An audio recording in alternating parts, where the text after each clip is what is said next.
Hey folks, on today's show we're going to discuss why we always build mobile apps. Do you need one? And why would you build one?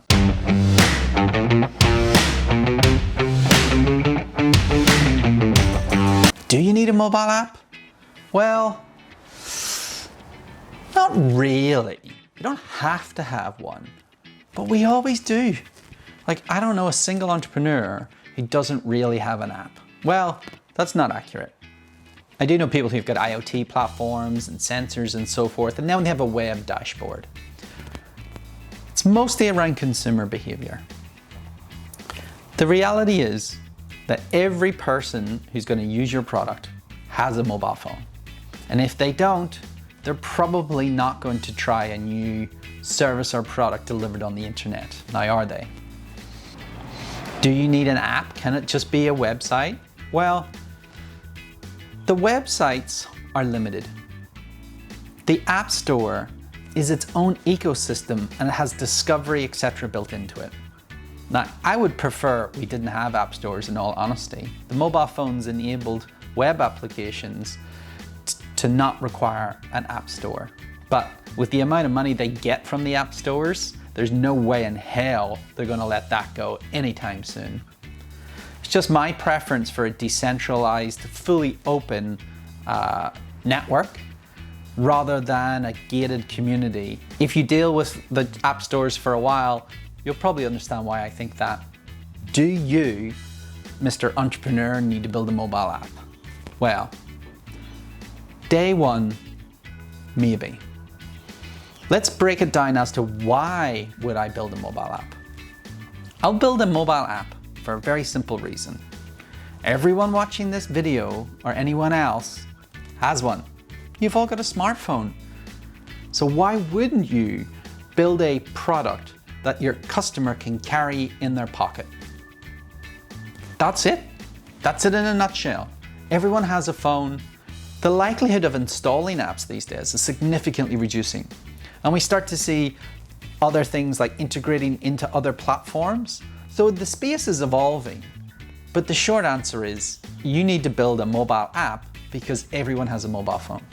You need to go to where your customers are. Now, I've released products which are web only to start with, and then bring on mobile phone applications later. As you've seen, I like some web technologies that deploy in the phone.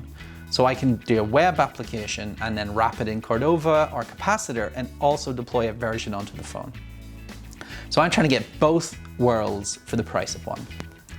I have done a detailed video on the options of building an app, native, not native, and I do go into some great detail. So there should be a card up here or up here, one of them.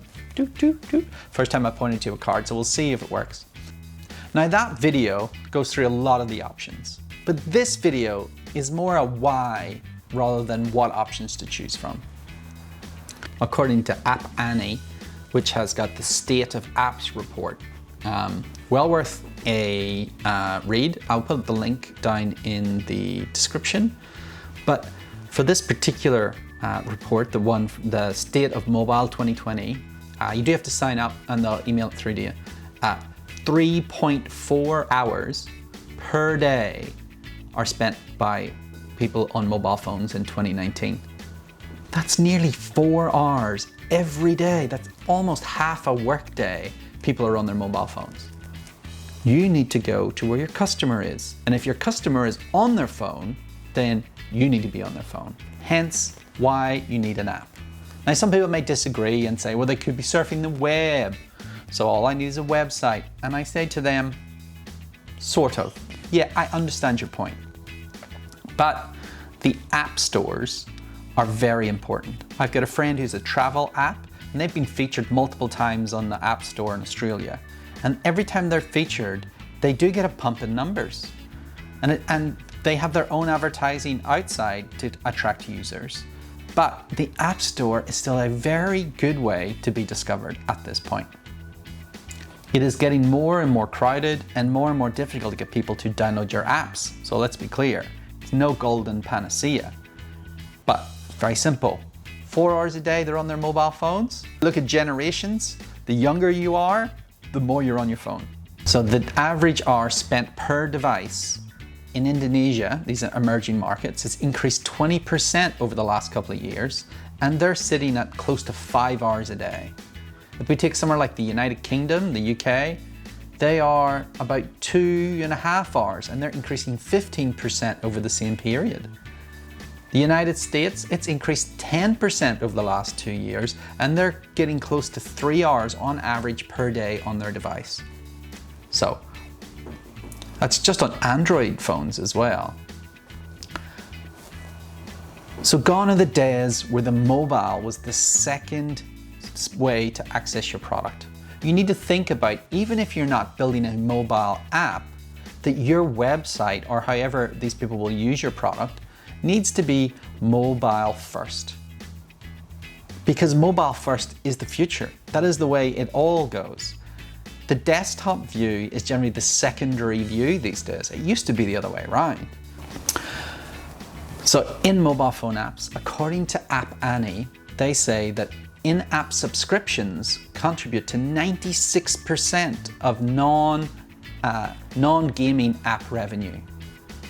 So, what does that mean? That means SaaS businesses are delivered via mobile platforms. That sounds awesome.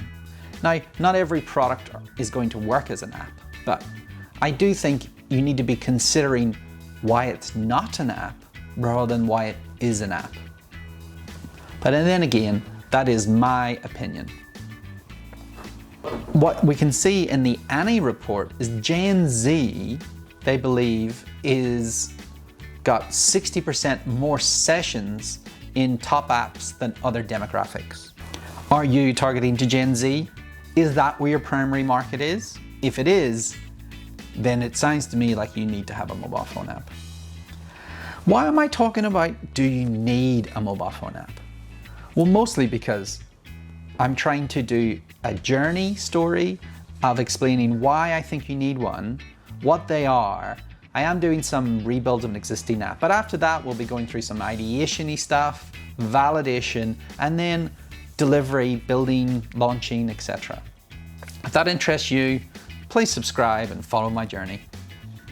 Understanding that mobile phone market is very important. The App Annie reports are very useful and freely available. The state of the apps 2019, 2020, where they reflect on the previous year, is a worthwhile reading for anyone, especially if you're considering launching an app which is in one of the market segments that they discuss. There's also plenty of other places to get this information, but this is one that I think you should be checking out. And it sort of can help you justify whether or not this is something that you should be building for your next venture. I'm Darren Rogan. I hope you find this useful. Thanks very much. I hope to show you what it's really like as a solo bootstrapper who's got another full-time job. Can I launch products on the internet that make money? You'll have to follow me to find out. Then hit the subscribe button and join me on my journey.